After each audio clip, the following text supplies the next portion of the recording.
মঙ্গলবার একই দিনে সোনামুড়া মহকুমার পৃথক দুটি স্থানে দুষ্কৃতীদের রোষানলের শিকার হয়েছেন সঞ্জয় আচার্য এবং প্রভাত ঘোষ নামে দুজন কর্মরত সাংবাদিক। অভব্য আচরণ এবং দুজন সাংবাদিককে প্রাণনাশের হুমকি দিয়েছেন দুষ্কৃতিকারীরা। কর্মরত ওই সাংবাদিকের ওপর আক্রমণের প্রতিবাদে এবং দুষ্কৃতীদের গ্রেফতারের দাবিতে বুধবার পুলিশ হেডকোয়ার্টারের ডিআইজিপির সাথে দেখা করেন সাংবাদিক প্রণব সরকার এবং সরজিৎ পালের নেতৃত্বে ইউনাইটেড প্রোগ্রেসিভের অন্যান্য সাংবাদিকরা। পরবর্তী সময়ে সাংবাদিক প্রণব সরকার জানান, ডিআইজিপি আশ্বাস দিয়েছেন দুষ্কৃতিকারীদের অবিলম্বে গ্রেফতার করা হবে। পাশাপাশি রাজ্যে যেখানেই সাংবাদিকদের ওপর আক্রমণের ঘটনা সংঘটিত হবে সেখানেই ইউনাইটেড প্রোগ্রেসিভ আন্দোলন গড়ে তুলবে।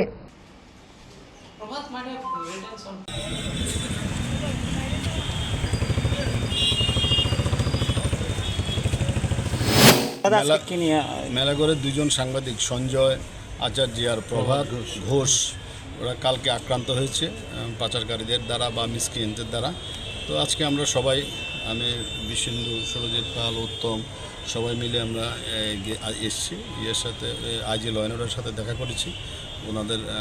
ওনারা বললেন যে কেস রেজিস্টার করেছে এবং আমাদের দাবি ছিল আসামি অ্যারেস্ট করার জন্য। ওনারা আশ্বাস দিয়েছেন আসামিদের অবিলম্বে গ্রেপ্তার করা হবে এবং আমরা আশ্বস্ত যে ওনারা আসামিদের গ্রেপ্তার করবে এবং কোথাও যদি এই ধরনের ঘটনা হয় আমরা ইউনাইটেড প্রোগ্রেসিভের যে টিম আমরা আছি, আমরা এই ব্যাপারে আমরা আগামী দিনে লড়াই করব। জুড়ে থাকে বাঁধন আপনার চেয়েও আপন, জুড়ে থাকে বাঁধন আপনার চেয়েও আপন।